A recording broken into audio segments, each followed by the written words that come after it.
Es war kalt und Nebel stieg vom Fluss herauf. Unscheinbar und leise rieselten einige Schneeflocken vom Himmel und kaum hatten sie die Erde berührt, waren sie auch schon wieder verschwunden. Vom nahegelegenen Weihnachtsmarkt war gerade noch das letzte Mal Last Christmas zu hören und die Stadt war in helle Aufregung eingehüllt. Die letzten Weihnachtsgeschenke mussten noch dringend gekauft werden, bevor am Abend die heilige Familienzeit beginnt. Wie jedes Jahr kamen sie alle zusammen, angezogen vom Tannenbaum und den Geschenken darunter wie die Motten vom Licht. Die letzte Tür im Kalender war an diesem Morgen geöffnet worden, 24. Dezember. Weihnachten, das Fest der Liebe, der Gemütlichkeit und des Verschenkens stand nun wirklich auf der Schwelle.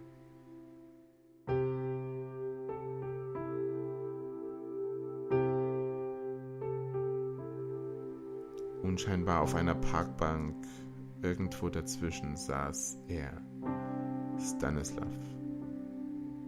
Er hatte bereits 9000 Tage lebend durchatmet, durchlebt und durchliebt. Sophia, das war einmal Goldklang in seinen Ohren. Sein Herz geriet jeden Augenblick in Schwingung und Wallung, wenn er ihren Namen nur hörte. Kennengelernt hatten sie sich auf seinem Abschlussball. Sophia war die jüngere Schwester seiner damaligen Klassenkameradin. Es war im Juni vor 5 Jahren. In der Schlange am Buffet sprachen und scherzten sie miteinander. Schließlich tanzten sie durch die ganze Nacht, immer enger umschlungen. Als sie die Feier am nächsten Morgen verließen, tanzten sie aus der Tür hinaus und in den neuen Tag hinein. Seitdem hatten sie es zu ihrem ganz persönlichen Ritual gemacht, gemeinsam durchs Leben zu tanzen. Stanislav verließ schließlich seine Heimat und zog zum Studium nach Kiew. Sophia blieb in den folgenden Jahren die wichtigste Person in seinem Leben. Sie träumten von einer gemeinsamen Zukunft in Protopopowka, seinem ukrainischen Heimatdorf. Aber die Beziehung zu seiner Arbeit war mehr mit Problemen behaftet, als er es zuerst vermutet hatte. Nach dem Studium war es für ihn schwierig, eine Arbeitsstelle zu bekommen, und die politischen Unruhen im Land nahmen auch immer weiter zu. Für ihn gab es keine versprechende Perspektive in seinem Beruf und so ließ er sich von seiner bisherigen Zukunftsplanung scheiden und machte sich wieder neu auf die Suche. Er zögerte deshalb auch nicht lange, als er ein Praktikumsangebot aus Deutschland erhielt. Er packte alle seine Hoffnungen und Zukunftsträume neben seine wenigen Habseligkeiten in einen Koffer und machte sich auf den Weg in seine goldene Zukunft. Stanislav reiste allein und auf sich gestellt nach Deutschland. Sophia konnte seine Entscheidung nicht nachvollziehen und trennte sich verletzt von ihm. Er gab sein altes Leben auf. In der Ukraine hielt ihn nichts mehr. 2 Monate waren seitdem vergangen.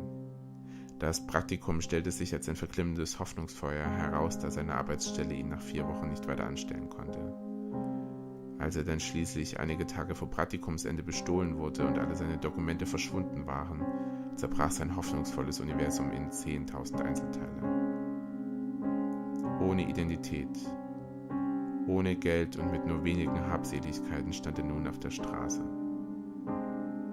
Es war für ihn nahezu unmöglich, einen Wohnplatz zu finden und die Maximalzeit in einer Notunterkunft für Obdachlose war auch bereits ausgereizt. Zurück in seine Heimat zu gehen, war für ihn ohne Identität unmöglich.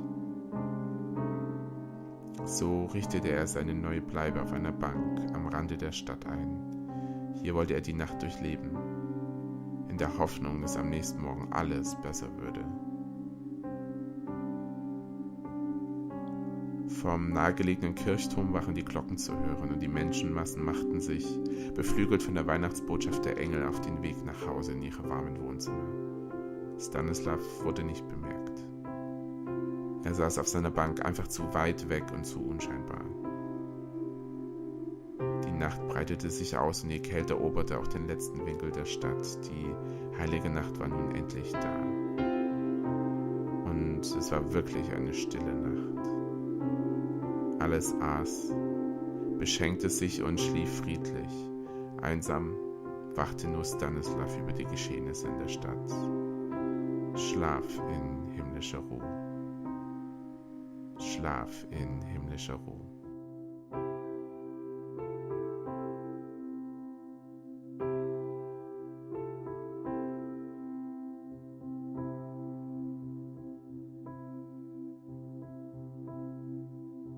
Am nächsten Morgen entdeckten Spaziergänger einen kalten Körper auf einer Bank, etwas fernab der Stadt.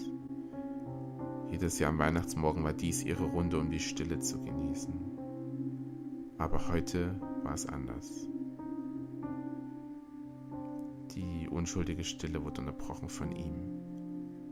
Wer er war, konnte niemand sagen. Der Notarzt konnte nicht mehr viel für ihn tun und übergab den erfrorenen Leichnam eines Unbekannten an einen Bestatter.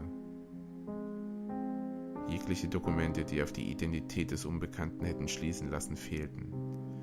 Zu seiner Beisetzung konnte niemand benachrichtigt werden und so war nur ein Pfarrer anwesend, der ihm noch den letzten Segen zusprach. Ruhe in Frieden, Unbekannter. Schlaf in himmlischer Ruhe.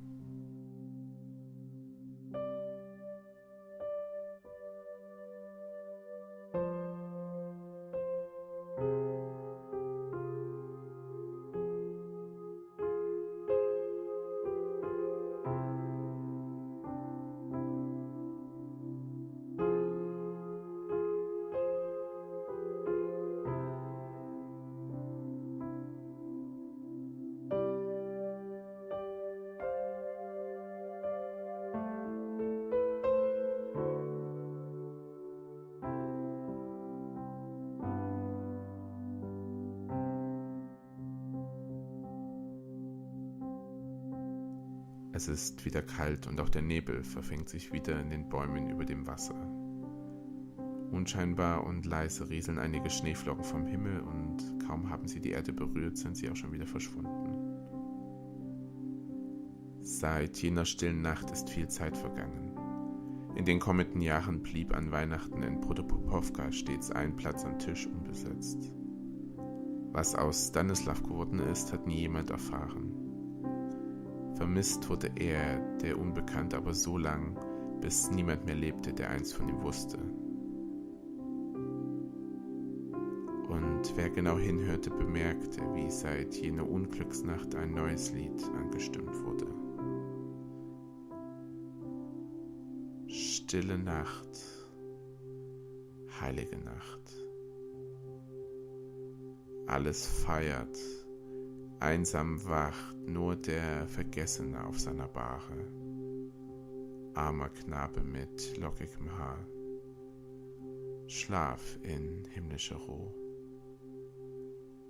Schlaf in himmlischer Ruhe.